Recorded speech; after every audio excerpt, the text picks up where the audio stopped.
Il y a la souffrance que l'on choisit parce que l'on décide de suivre Jésus-Christ. Et puis il y a la souffrance que l'on ne choisit pas, qui nous tombe dessus comme ça, parce que l'on décide de suivre Jésus-Christ. Mais en toutes ces choses, nous sommes plus que vainqueurs par celui qui nous a aimés.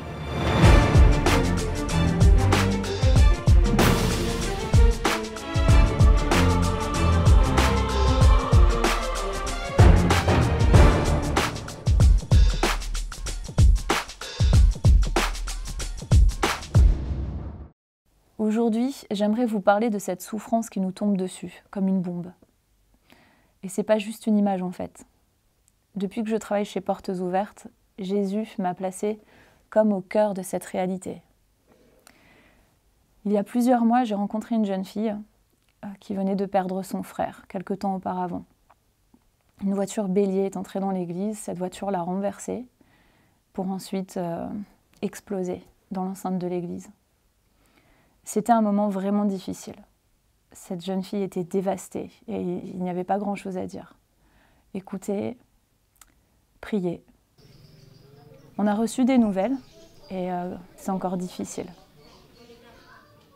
Il y a un an, un autre attentat a eu lieu dans la ville de Batticaloa au Sri Lanka. C'était en plein milieu des fêtes de Pâques, le 21 avril 2019, à l'église de Sion. 136 enfants étaient présents, 14 enfants ont perdu la vie. Debbie a survécu. Debbie, elle a 6 ans. Cette petite fille a perdu ses parents et ses 2 yeux. C'est un vrai rayon de soleil dans sa famille.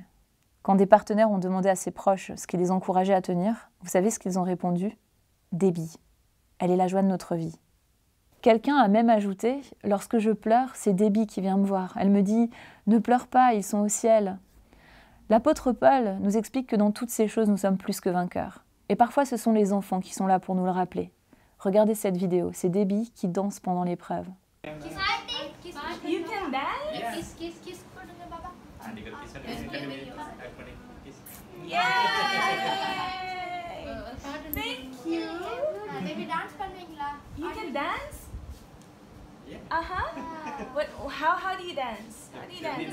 How do you dance? Let's dance together. Come on.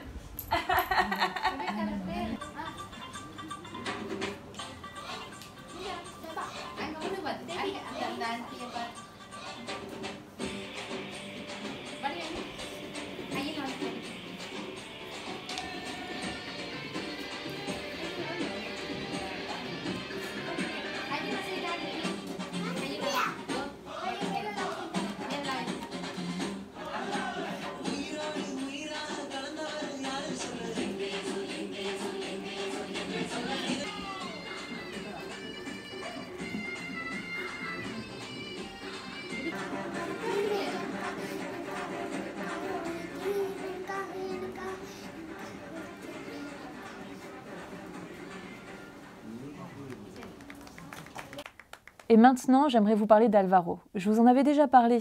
Ce petit garçon a survécu à un attentat qui a eu lieu le 13 novembre 2016. Il a subi près d'une vingtaine d'opérations. 4 ans plus tard, il est encore en train de louer Jésus-Christ.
Alors que nous commémorons ce triste anniversaire, où près de 200 personnes ont perdu la vie suite à une vague d'attentats en plein milieu des fêtes de Pâques au Sri Lanka, eh bien je vous propose qu'on puisse prendre un temps de prière pour les familles des victimes.